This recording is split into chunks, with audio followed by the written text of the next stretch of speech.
ನಮಸ್ತೆ ಚೆನ್ನಾಗಿದ್ದೀರಾ? ನಮಗೆ ಪ್ರಾಬ್ಲಮ್ ಆಗಿಬಿಟ್ಟಿದೆ. 3 ಲಕ್ಷಕ್ಕೆ ಮನೆ ಇಟ್ಟಿದ್ರು. ಹಾಂ, ಅದು ಇವಾಗ 3 ಲಕ್ಷ ಆಗಿರೋದು 14 ಲಕ್ಷ ಕೇಳ್ತಾರೆ. 14 ಲಕ್ಷ ಆಗಿದೆ. ಏನು ಬಡ್ಡಿನಾ? ಖಾಲಿ ಮಾಡುವಂತ ಬಡ್ಡಿ ನಂಜುಡಪ್ಪ ಸರ್, ನೀವು 3 ಲಕ್ಷ ಕಟ್ಟಕ್ಕೆ ರೆಡಿ ಅವರು ಇದ್ದೀರಾ? ನಾವು ಸುಮ್ಮನೆ ಸೈನ್ ಹಾಕಿದ್ದಷ್ಟೇ ಸರಿ, ಎಲ್ಲ ಫುಲ್ ಮಾಡ್ಕೊಂಡ್ಬಿಟ್ಟಿದ್ದಾರೆ ಅವರು. 3 ಲಕ್ಷ ಇಟ್ಟಿದ್ರೆ ಅದು 14 ಲಕ್ಷ ಮಾಡಿದ್ದಾರೆ ಅಣ್ಣ.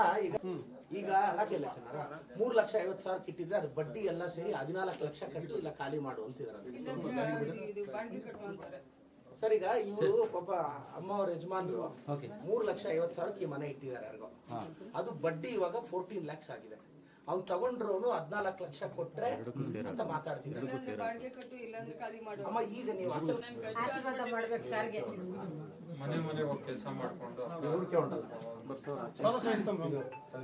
ಮಾಡ್ಲೇಬೇಕು. ಮಾಡ್ತೀನಿ ಕರ್ಸಿ ಮಾಡಿದೆ ಮಾತಾಡೋದು ನಮ್ಮ ಕಾಂಗ್ರೆಸ್ ಮುಂದೆ ಬರ್ಲಿ ಅಂತ ನೋಡಿ. ಮನೆ ನೋಡಿ ನೀರು ಆ ಲೆವೆಲ್ ಬರ್ತದೆ ಸರ್ ನಮಗೆ. ಈಗ ಏನದು ಪರಿಹಾರ ಏನಪ್ಪ? ಸರ್ ನಮ್ದು ನೋಡಿ ಒಂದು ಆ ರೋಡ್ ಒಂದು ಸ್ವಲ್ಪ ನಮ್ಗೆ ಮಾಡ್ಕೊಡ್ರಿ. ಹೈಟ್ ಮಾಡ್ಕೊಟ್ಬಿಟ್ಟು ಪೈಪ್ ಲೈನ್ ಒಂದು ಹಾಕೊಡಿ ಸರ್. ನೀರಿಲ್ಲ ಮೇನ್ ಪೈಪ್ ಇಲ್ಲಿ ಬೇಕ್ರಿ ಹತ್ರ ಅದು ಓಪನ್ ಸೇರಿಸ್ತಾ 6 ಲಕ್ಷ ಇದು ಇದಕ್ಕೆ ಬರ್ರಿ. ಹಿಂಗ ಡೈರಿ ಮುಂದೆ ಇದಕ್ಕೆ గ్రౌండ్ క్లీన్ చేయాలి ಇನ್ನೇನಿಂಕೆ ఎవరు ఏపీలే ఇంకా అటనుకో నెల ఉద్యోగ వచ్చేస్తాను.